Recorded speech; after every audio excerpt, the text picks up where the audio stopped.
We spend our lives in environments that frame a predictable routine: eating a quick burger after work, driving a familiar suburban road, or sleeping in our own beds. These spaces feel entirely comfortable because they are predictable, but that safety is conditional. When night falls or the crowds vanish, the context of these locations shifts. A brightly lit dining room becomes unsettling when you realize you are the only person inside it at 2 in the morning. A massive subgenre of animated digital folklore has exploded on YouTube, generating millions of views by using these mundane settings as a source of terror. These stories build their nightmares out of the very routines we consider safe. This can be mapped as the geography of fear.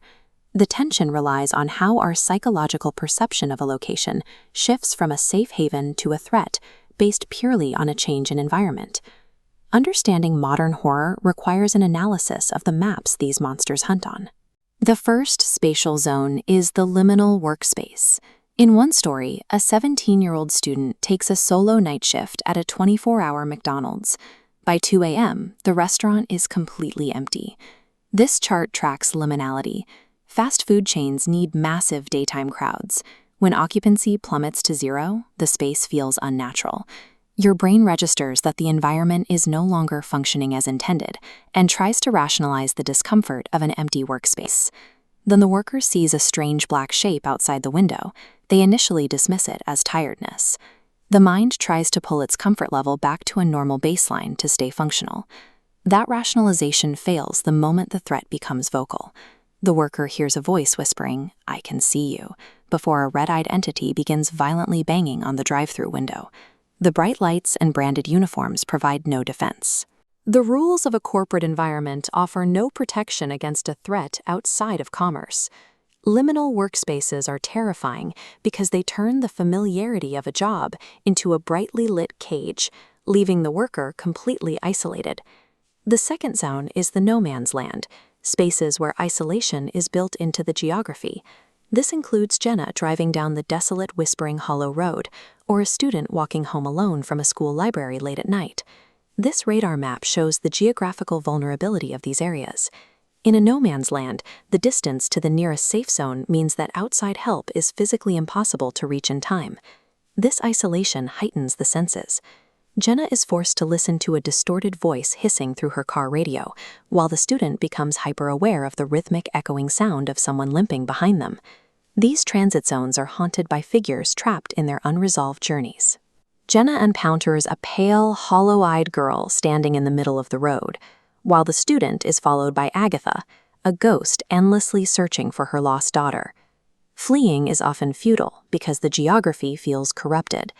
Jenna's wrong turn leads into an endless loop, and the student's run home ends in total collapse. No man's lands strip away our agency by trapping us in transit with entities who have already been consumed by the landscape. The final zone is the corrupted safe space. This occurs when a domestic sanctuary is violated by its surroundings. A family moves into a new house, unaware that the proximity of their home to a nearby threat has already compromised their safety. The threat is defined by its proximity. From her bedroom window, a teenager sees a figure staring at her from the top floor window of an abandoned house, located just behind her property line. Believing the intruder is just a neighborhood kid, the girl leaves her house to confront them. She enters the abandoned property and climbs to the top floor, only to find the room empty and the front door jammed shut behind her. The horror of the corrupted safe space is that it lures the victim out of their sanctuary and into the trap. By trying to investigate the threat at her border, the protagonist becomes a permanent part of the abandoned landscape.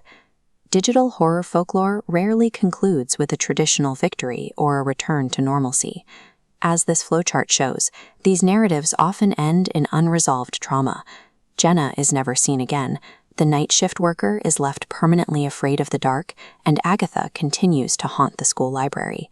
These stories function as modern cautionary tales. They linger in the mind because they provide a new, frightening context for the empty spaces we encounter in our own lives. The impact of these stories is that they follow the viewer home. The next time you drive a lonely road or finish a late shift, you won't see an empty street. You'll be wondering what is